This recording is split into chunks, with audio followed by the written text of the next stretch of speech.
বিয়েতে ৫১টা শাড়ি পেয়েছিল মেয়েটা। অষ্টমঙ্গলায় ফিরে এসে আরও ৬টা। এত শাড়ি একসঙ্গে সে জীবনে দেখেনি। আলমারির প্রথম থাকে সে রাখল সব নীল শাড়িদের। হালকা নীল একটাকে জড়িয়ে ধরে সে বলল, তুই আমার আকাশ। দ্বিতীয় থাকে রাখল সব গোলাপিদের। একটা গোলাপিকে জড়িয়ে সে বলল, তোর নাম অভিমান। তৃতীয় থাকে ৩টে ময়ূর, যেন ৩ দিক থেকে ছুটে আসা সুখ। তেজপাতা রং যে শাড়িটা, তার নাম দিল বিষাদ।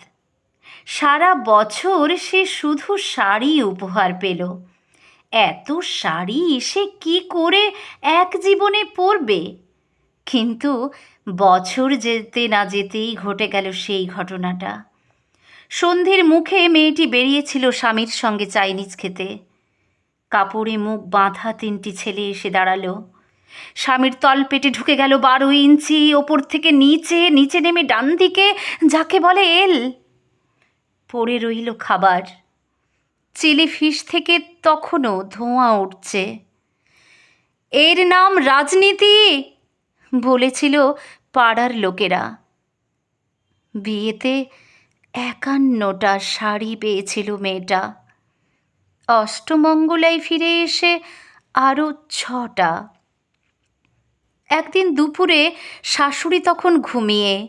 সে তার সমস্ত শাড়ি বার করে ৬তলার বারান্দা থেকে উড়িয়ে দিল নিচের পৃথিবীতে।